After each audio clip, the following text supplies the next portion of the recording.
we'll get started. Let me turn things over to Dr. Jamie Mulkey. Thanks, Steve. Well, welcome, everyone. Rochelle, let's go to the next slide, and we'll get started.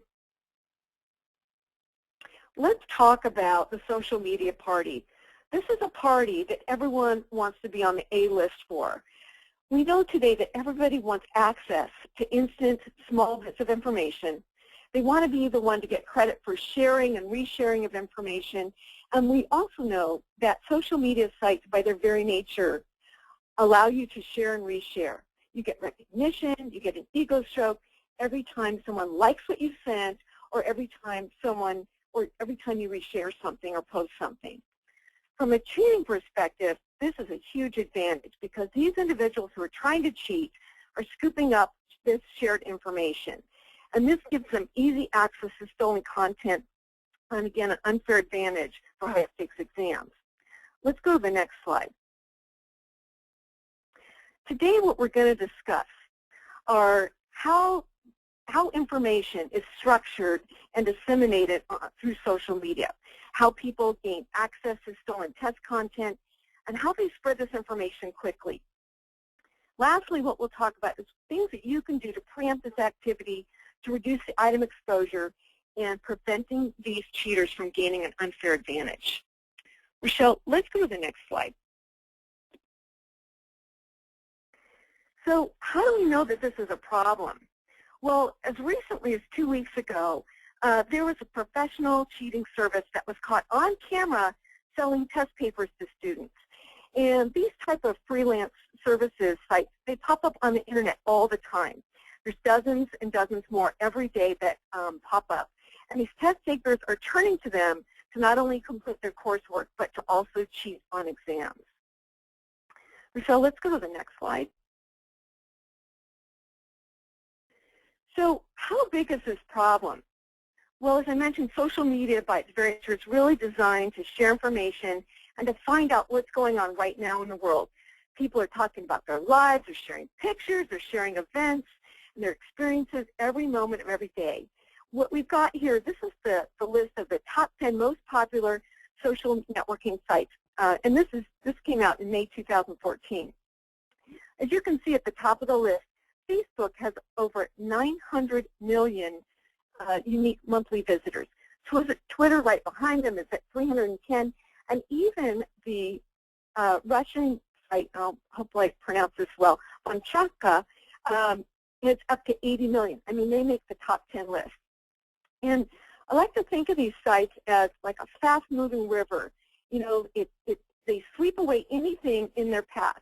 And you want to make sure, as a testing organization or a testing provider, that you keep your tests at arm's length from the bank of these social networking sites. So let's go to the next slide. We want to try to understand, why is this happening? Well, we know the internet makes for a really easy way to find test content. There's just a ton of it out there. There's money to be made, and the risk of getting caught is fairly low. And it's really important to know that there is both a front and a back office to these internet brain dump sites. So let's go to the next slide.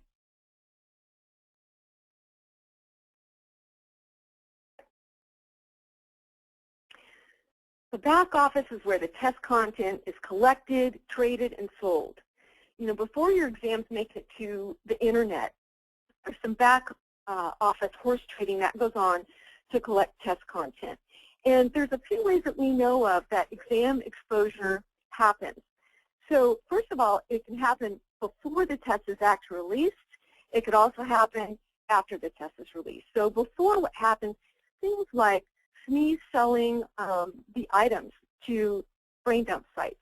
And this can happen if, let's say, a SME has done some test development and they sell their version of the item that they've written to these brain dump sites. So it may not be the final version that goes into your test because of all the editing and rework that's gone on, but it may be a version of that item that gets sold. Also, tests can be compromised during delivery, and items can be stolen in a number of different ways. They can be stolen kind of wholesale, maybe a whole test file is downloaded, or they could be stolen through some type of screen capture or recording device and then brought back to these brain dump sites. These tests can also be leaked after the test is administered.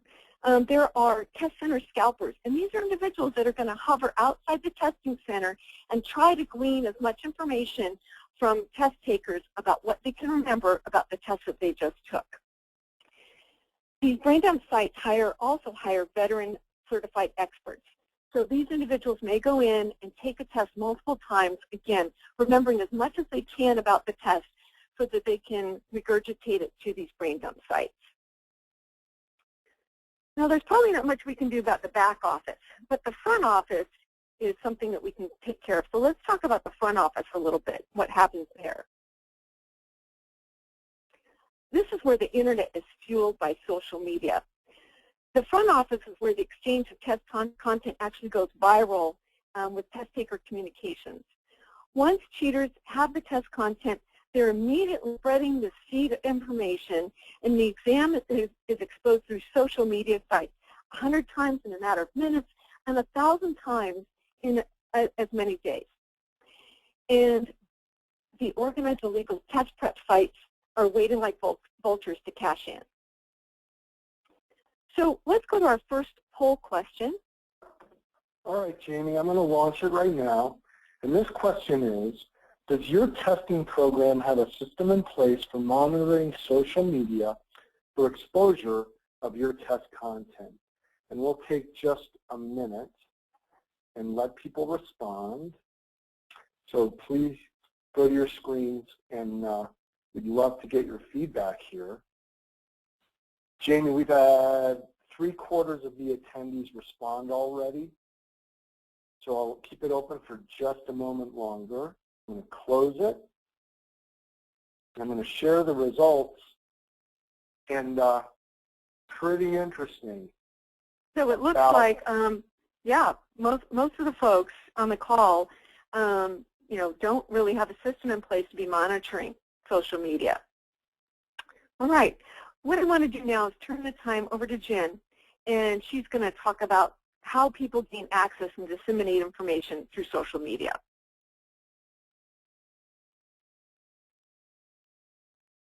Hi, everybody. Next slide, please, Rochelle. Here's what's happening once your exams hit the front office, where they're swept up by social media. All the forms of social media provide free advertising for websites. For example, brain dumps have adopted the method of mass blogging to spread their advertising cheaply. You can't turn around without bumping into a blog sharing demo questions that link to one central brain dump selling your full test. Next slide, please.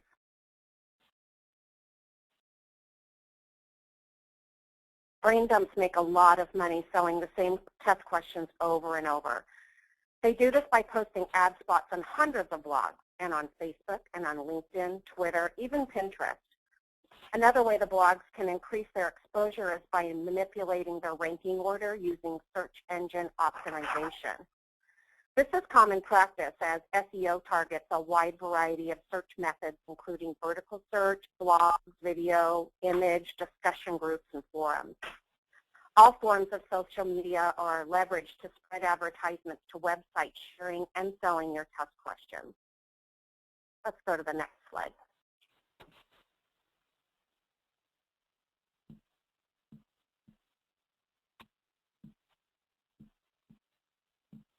These quotes on this slide show an online conversation going on between test candidates.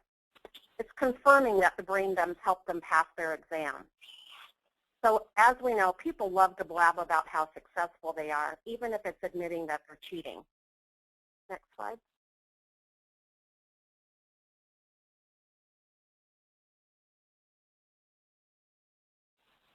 Here's another example of how social media is used to spread unwanted information. Students were trading exam questions on Kontaktcha, which is the Facebook of Russia, and VK was listed in our top 10 most popular social networking list. After reaching an agreement with this country's most popular social network, the Russian government was able to close 2,000 online groups where students were trading exam questions and answers. Next slide.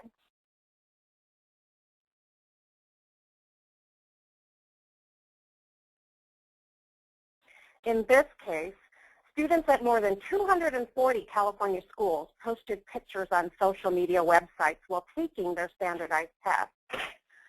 16 schools in particular are getting extra scrutiny because actual test questions were posted that could give other students an advantage over the test. So the surge of photos and image sharing is huge and definitely needs to be tapped into while monitoring for your exams. Next slide. Another recent example of photo sharing could have been a disaster if it wasn't caught in time. 2 weeks ago, a student stole a test booklet from a statewide assessment and decided to brag about it by posting a picture on the front page of the test booklet on Twitter. Within hours, the picture was retweeted over 30 times. Now that almost all phones have a camera and internet access, the popularity of uploading photos to share an experience is on the rise. Next slide. So here are a few tips to include as part of your web monitoring for images. As you may know, some search engines provide a search tool to look for images. So every time you're monitoring for your exam, be sure to click on image and see if you can find anything that matches your test. There are also various apps that offer image match software and search engines such as TinEye that can be used for image recognition and reverse imaging. Next slide, please. Another technique to be aware of is masking exam names. More and more students know you're watching them, and they will try and hide their cheating by tweaking the exam name when discussing and selling test questions. They do this so you can't find their posts by using the correct test name as a search term. And Google and other search engines have an algorithm built in to find similar hits to your keyword search, but you certainly can't rely on that outcome. So make sure, as the test owner, that you're familiar with the nicknames of your exams and how your candidates commonly refer to your tests when chatting about it. Next slide. So social media and the internet are where we're going to have to combat the problem. It's a big advantage to know about popular forms of social networking and e-sharing so that you stay on top of the latest trends. But it's also equally important to maintain a grip on the less obvious areas where cheaters try and fly under the radar.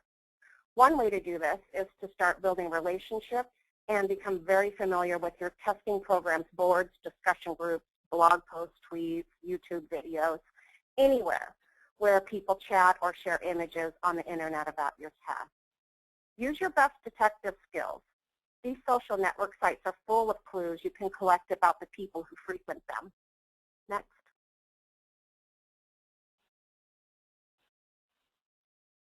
People share way too much information about themselves. With bragging rights comes vulnerability. So the next time you're on a blog or Facebook page, be sure to look at the About Me section of that poster. You'll be able to find out more about the person who's posting your content. So you might be able to find their name, their actual name, their username and account name, definitely, possibly their email address, even their address, where they work, their school. So finding out about who's sharing your exams, find out about who's sharing your exams by learning about them. You can also find out where else they're sharing your exams on the internet. So for example, you could take the username and put that in a search engine and search under that to find out where else, what other types of social network that person is accessing. And if you choose to go after the person, you can get a lot of information about them and how to contact them this way. Next slide. So once you know about the person who's posting your exam content, you need to build relationships with the owners of the websites where your exam content is being posted. Not all the websites that have your exam content are doing it intentionally. Many websites do not want illegally obtained content on their site and are more than happy to cooperate to remove your content. The goal is to keep the owners on your side. Next slide. Getting your exam content removed can be easily accomplished by sending these websites a friendly takedown notification letter. You want to let them know that they're aware of it, but your content showed up on the site, and would they please remove it? No harm, no foul. Stop the spread of your exam content by approaching these sites immediately and asking them to remove your content. Next slide. Keeping open lines of communication can have other added benefits. Some sites are writing a thin line between ethical sharing and making a profit off of cheating, and you need to call these site owners on their so-called ethics, but do it tactfully. As the saying goes, keep your friends close but your enemies closer. For example, there was a website that was selling hundreds of tutorials from students that contained exam answers. We kindly told the site owner that these users were not only infringing on the client's copyrighted material, but that they were breaking his own academic honesty code that they signed when registering for his site. And he agreed that was a problem. There was so much cheating going on. We were sending DMCA letters every week full of tutorials that needed to be removed. Finally, the owner got so tired of the hassle, he called our client and said, can't I just give you access to the database so you can remove the content yourself? Now, this was an amazing development. Have never heard of that happening before. So that really shows how building friendly relationships will pay off for you. Hey, Next slide. Jen, it's Steve. Yeah. Sorry to interrupt. You mentioned that you had to send that site operator multiple DMCA letters. What's DMCA, please? We're going to go into that in the next slide or two. Okay. And we will definitely describe what it's a legally recognized takedown notification. And that's a really good information, and we're definitely going to cover that. Great. So you want to let these site administrators know that you're watching them. Always thank them for cooperating and for addressing this very important issue. Now, unfortunately, it's not always that easy, and some websites are stubborn about removing your content. Next slide. And in some cases, this is what Steve was referring to, you may want to rely on the Digital Millennium Copyright Act. Websites by law must obey a DMCA takedown request.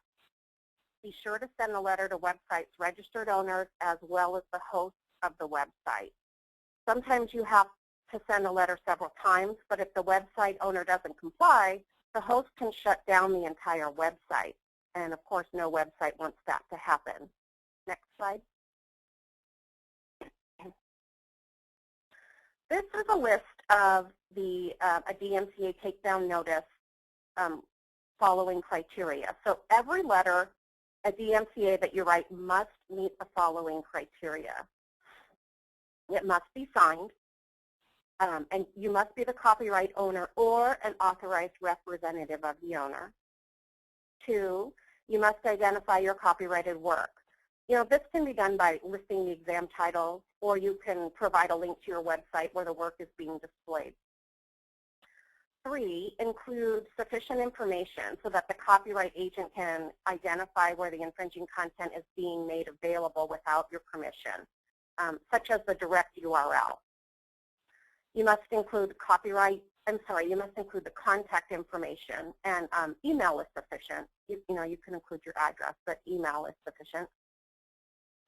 You must state that your complaint is being made in good faith, because making a false claim is punishable under federal law. And finally, you must also state that under penalty of perjury, that the information contained in your notification is accurate. Always have your legal team review your letters, and maybe get together, decide what's important to include in the letter. Even the friendly letter should be reviewed by your legal team.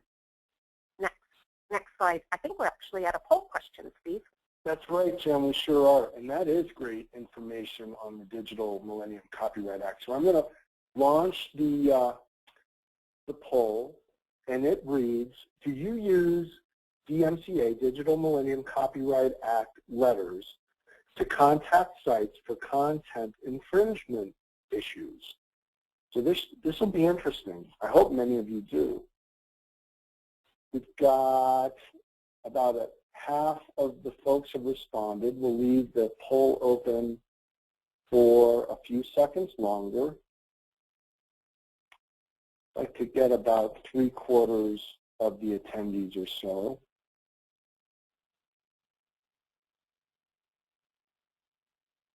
And I'll close it in just a second if you want to give us your input. Okay, I've closed it. Now I'm going to share the results. Are you seeing those results, Jen? Amazing. Yeah, so folks, leveraging the Digital Millennium Copyright Act is a very, very powerful arrow in your test security quiver. And at the end, we'll have some contact information.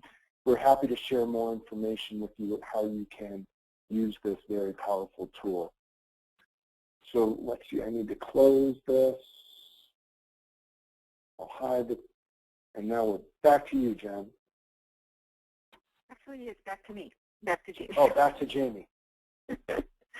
So testing organizations actually have a new avenue to help diminish these brain dump sites.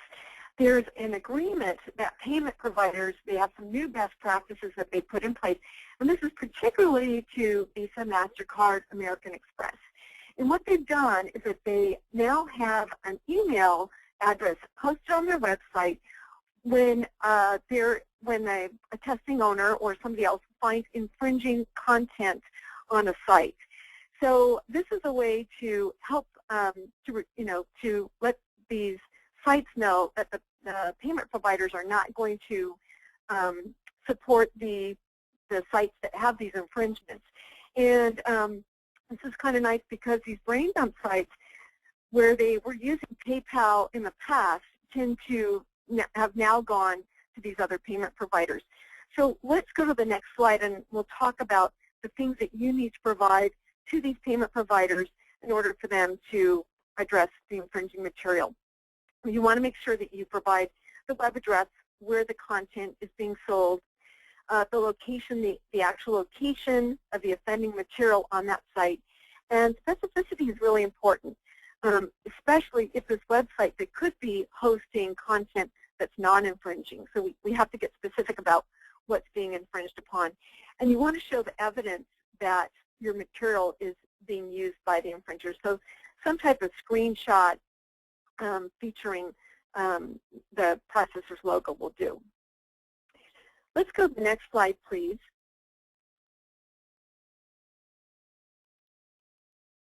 So it's really important that, becoming more social with your test takers and these social media forums is really important. But you also need to analyze your test results and your scores. It's kind of the second part of the equation. And you want to look for anomalies that by conducting some form of data forensics that will allow you to verify that there's some type of candidate misconduct, item exposure, and you also want to be able to measure that these things that you're doing with these social media sites are paying off, and these relationships are paying off. Let's go to the next slide, and we'll talk about what we can look for. So when you're doing this data forensic analysis, you want to be looking for things such as similar response patterns between test takers, unusually high pass rates, tests being taken at odd hours, tests that are taken very quickly with high pass rates, individuals who may be testing outside of their home country. Anything like that to help you identify that some of the fraudulent behavior is going on. Let's go to the next slide, please. And along with this, we want to try to inoculate our exams. We want to try to protect our exams. So we want to do things like creating replaceable test forms and maybe replacing those test forms quickly so that the brain dumpers can't get ahead of you. Holding an item bank in reserve. If your test becomes compromised quickly, you can switch out a test bank quickly. Creating Trojan horse items, which are intentionally miskeyed items that you place in your exam to help trap these cheaters that have used these brain dump sites. Another technique is embedded verification tests. And this is where you're going to pair new items, put some new items in your test with some old items that you believe to be compromised, and then look at the results of your test taker performance. Are those individuals performing as well on the new items as they did on the old items that are thought to be compromised? And a new item format that we're recommending that is coming out of Caveon is a discrete option multiple choice. So it's a way of reducing item exposure and showing as little as possible to the candidate so that it makes the item and its options less memorable.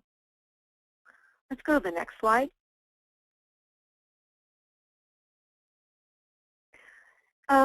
We are having some wins when it comes to battling brain dumps. And I got a chuckle out of this when I saw the email that came through with this information. We were trying to purchase a test from a brain dump site, a test that it was advertised as being available, and we got this email back saying, "Dear valued customer, we're sorry, we can't guarantee 100% pass on this product. The test company changed their exam items too quickly." And we threw up a big, "Woo, yay, this is awesome." Then they said, "Give you a special prize, but we can't guarantee that you're going to pass." So that was really great, just letting us know that the things that our client is doing is making a difference. Let's go to the next slide.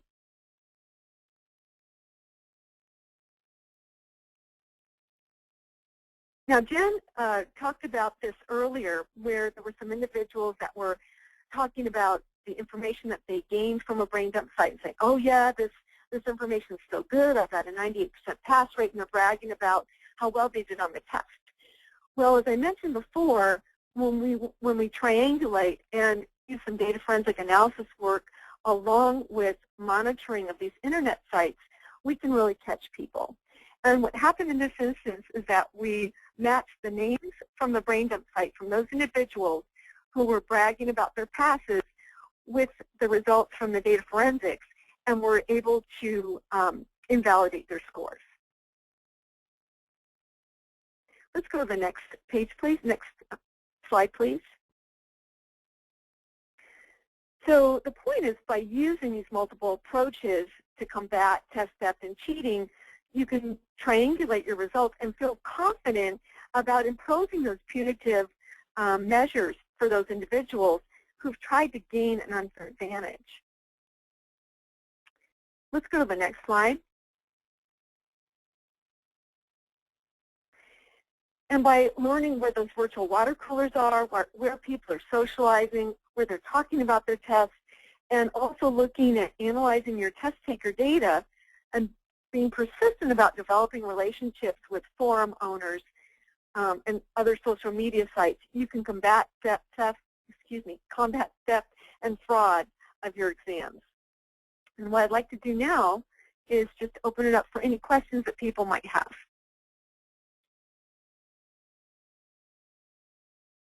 Let's see.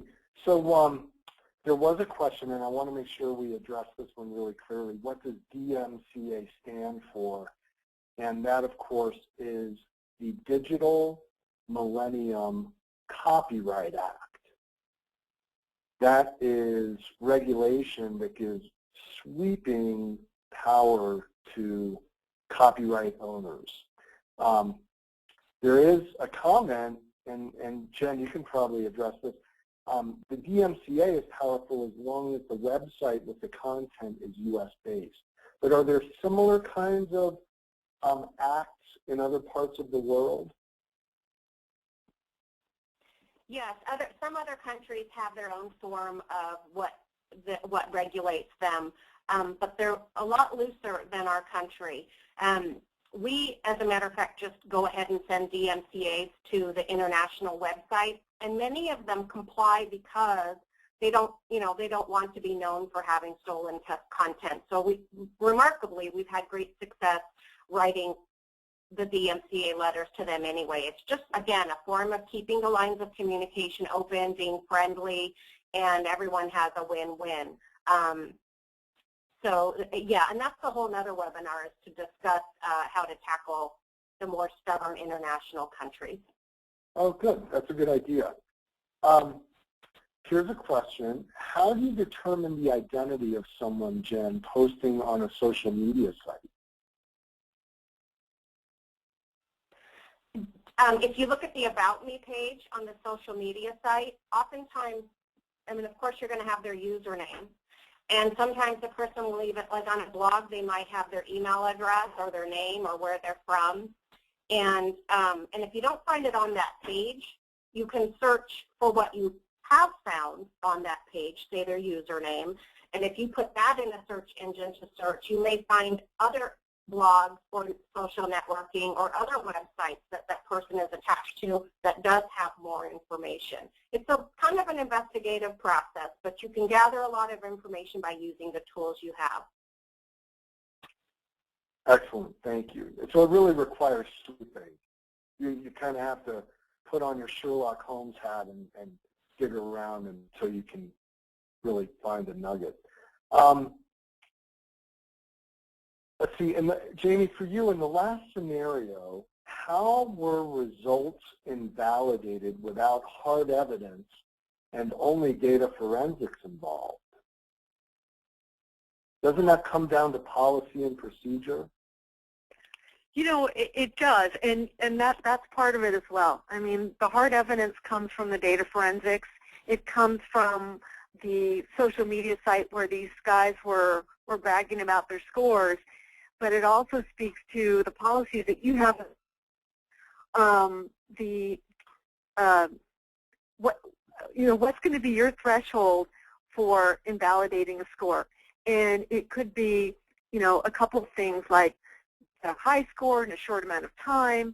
It could also be the likelihood of them taking a test independently, and like we work with you, where we would help you come up with what is that threshold?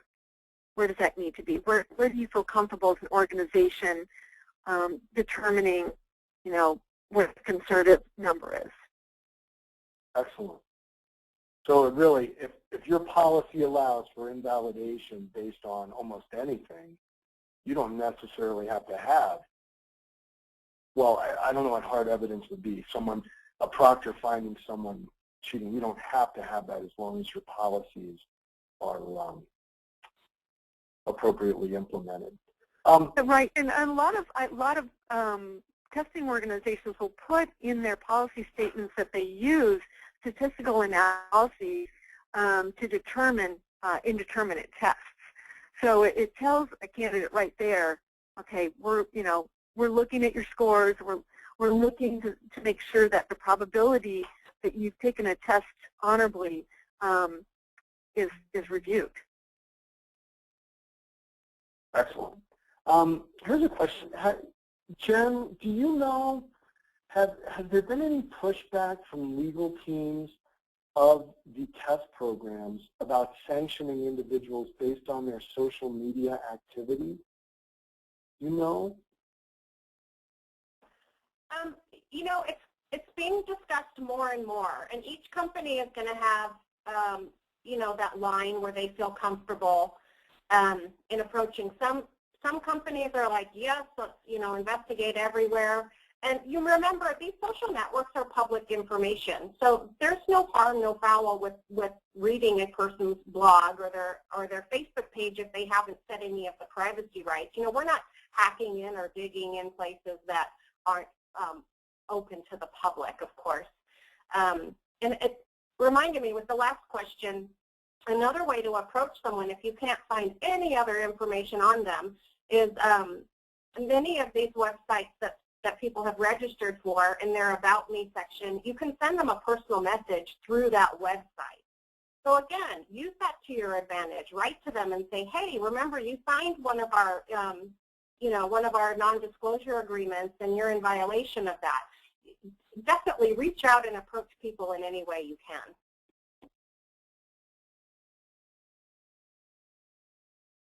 Excellent.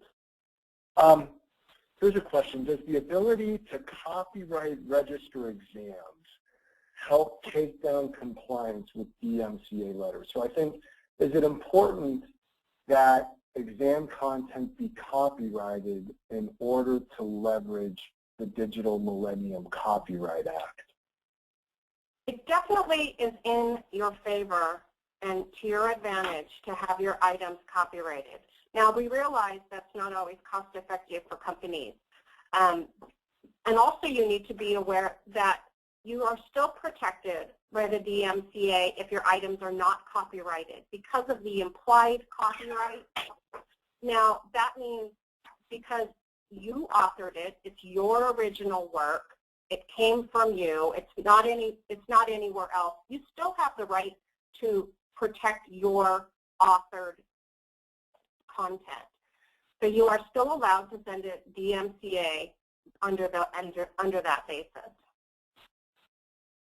Okay, and just along those lines, so we did a webinar with a copyright attorney a couple of months ago, and so when we send out the follow-up information to all attendees, we'll send you a URL to our website where all of our webinars are archived.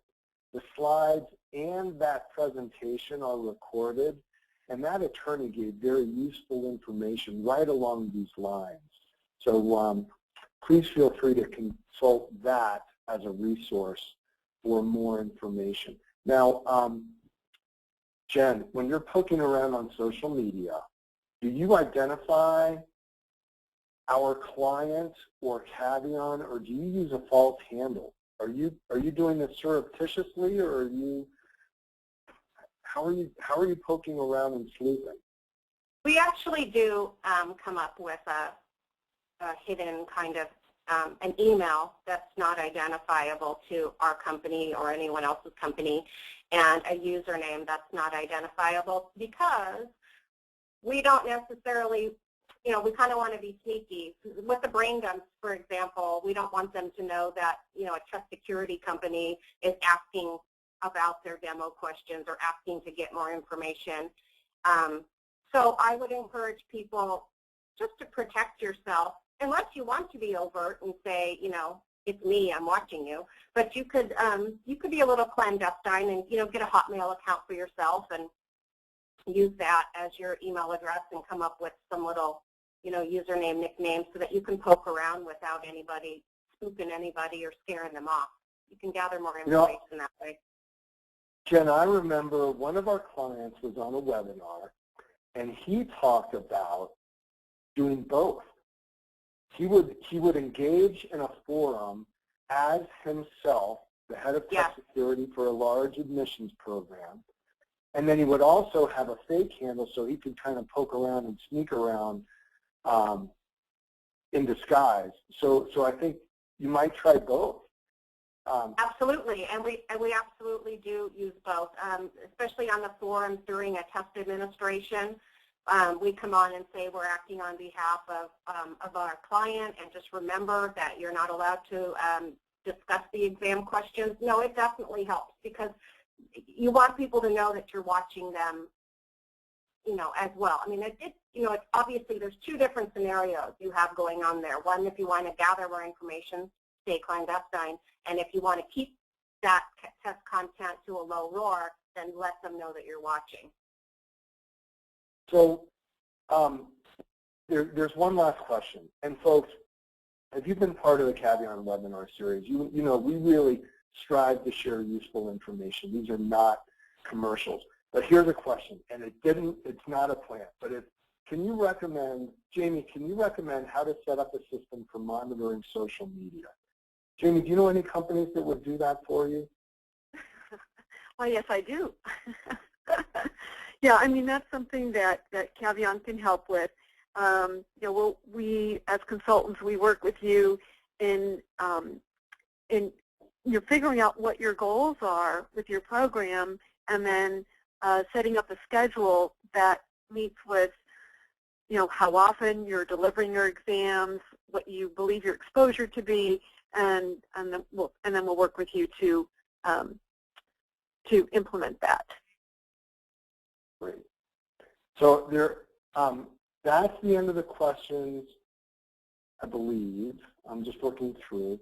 If there are any more, please go ahead and post them. Otherwise, we will be wrapping up, and understand that we will be sending out information and follow-up so that the slides and the recording, you'll have easy access to them. And if you can see Jamie's email, Jen's email are here. Please feel free to reach out to them if you have further questions there. I don't see any other questions coming through. Jamie, shall we wrap? It sounds like it's a wrap. You guys, Okay. thanks so much for attending. We hope you got a lot of information from the presentation. And again, feel free to email us if something else comes up after the fact. Have a great afternoon, everybody. We'll see you next month. Take care.